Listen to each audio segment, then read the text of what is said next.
Hey there! Every month, Annie has a call with our Path 365 members and answers their questions. She tackles a wide range of topics from what to do with big emotions, what kinds of tips and advice she has for addressing difficult situations, how to deal with cravings, and so much more.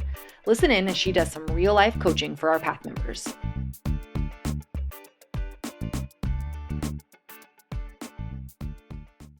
Where do I start with all of these feelings of self around alcohol? I feel like I've really conquered the substance and the society, but the self part has been a bigger mountain to climb. Gosh, like nobody teaches us just like how to be human. And so we all like just not taught in schools. And so we all go off and we self-medicate just our very basic humanity. And our very basic humanity looks like having trouble navigating relationships, waking up feeling insecure, not always feeling like we have everything pulled together, often feeling unworthy, despite our accomplishments, all of this stuff. So the last 6 months of the path are building a life you don't want to escape from. And we really call it like living alive, which is getting to that place where you do a lot of inner work on things like how the stories that you have in your head that you've created, the places where other people are radically pissing you off, and and actually how those things might be true internal to you. So I think that, yeah, what your job right now, and I think this is true for everybody, because as soon as you stop trying to self-medicate, I mean, I would describe the moment that I kind of put down the bottle as really the first step of everything just that I value almost most in my life right now. And my friend Laura McCowan, she describes it like we are the luckiest, because I believe that we overdrink because some part of us, like, we're seekers. Like, we want to know more. We want to experience more in life. We want to, and we've just been given and told alcohol's the tool by which to do that. But when we stop using the wrong tool, a lot of stuff kind of bubbles up that we need to navigate with the right tools. And the beauty of doing that work, and it doesn't have to be purely alcohol-free, data points all along the way, no big deal, but recommitting to doing that work of building that life you don't want to escape from, it's mind-blowing, and it's insightful, and it allows us to just really learn how to be human, how to learn how to live awake. And the problem with anything that numbs the lows is it numbs the highs. So the amount of joy that I found on the other side of this work, I didn't expect. I mean, I literally I have this Naked Mind logo, and I have a joy necklace, because it's just been so amazing. And yeah, there's some really low lows too. But that's what life is. It's a lot of highs and a lot of lows, and it's kind of the contrast. And, drinking was just such this homogenous layer of repression.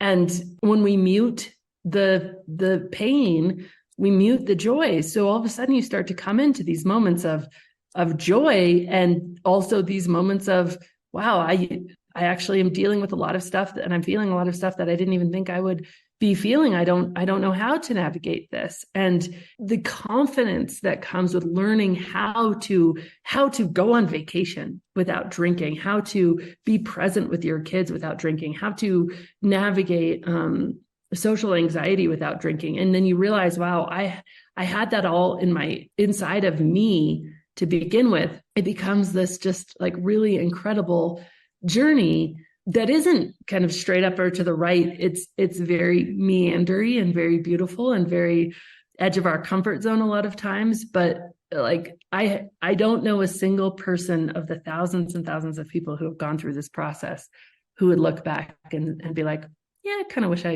no big deal. I think probably a video is coming out pretty soon in your content. And it's just this realization that I had. I was like, wait, like, every day? You mean like daily? Like, if I'm not going to be drinking, you mean like I have to regularly be doing these other things? And granted, I don't exercise every day, or I don't journal every day, or I don't go on walks every day, but I usually do something. one of this list of 5 or 10, all the things that actually make you feel better according to science. And then you kind of pick and choose based on this whole entire like view of all of these things that I've said, these things work according to science, there's science behind these things. And then people kind of take and say, okay, I'm going to try this. Nope, that didn't work for me. Okay, I'm going to try this. It's just like, trying to put in an exercise routine, like running, great. Nope, running sucks. I actually want to try pickleball. Nope, pickleball sucks. And so you're trying on all of these things. But I remember trying on these things and realizing that, yeah, if I really want to have a great day, yeah, I'm going to have to probably do something, even if it's a 5-minute meditation, or even if it's a 10-minute walk outside. I'm going to have to touch base with myself and somehow center every day. It's wanted to throttle somebody, because I was like, what in the world? How is this okay, man? But I was drinking every day. So I had been doing something every day. That thing was just, a tool that brought me further from myself instead of closer to myself. So I'll say that first is, yes, I remember the moment that you're at well of just this oh my gosh, wow, daily, okay. And then I will also say that the energy that you have, I think it's a very different energy than moving out of drinking, moving into getting to know yourself, because it's not that I want to say fun, or I wouldn't say fun. It's okay. I'm going to say it this way. When we're trying to change a behavior, we're trying to move away from something, right? Yeah. We're trying to move away from what we don't want. When you start to experience the insights and the breakthroughs of seeing the dynamics inside of yourself that have kept you stuck, and then you have one single day where you live your life where that dynamic isn't keeping you stuck anymore. I'll give you a very tangible example. It's such a silly example, but it's a really good one. I would walk into my house every single day. I would see clutter. I did some of the work that you're going to go through, and I walked into my house and I saw that my kids were still home. And that energetic shift from seeing clutter to being grateful that my kids were still in the house changed my life. And that was a minute little thing. And when you start to live your life in the up level you get of your life experience, it becomes addictive in the best way. And it's not an away from energy.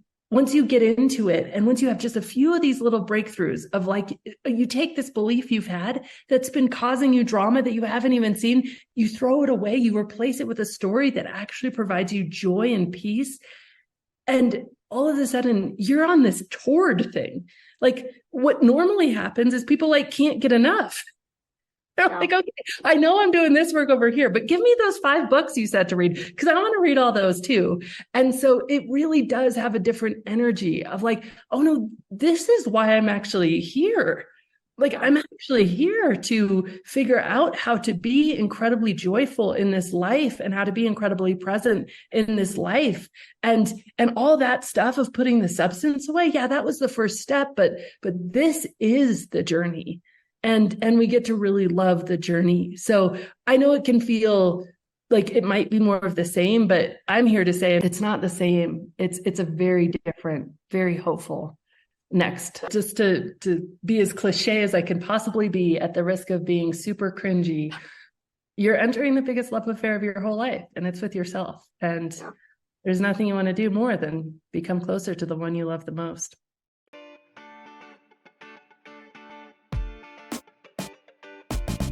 Thank you so much for listening to this episode. If you're ready to see how This Naked Mind can help you on your personal health and wellness journey and want to learn more, go to thisnakedmindpodcast.com to learn what your next best step is.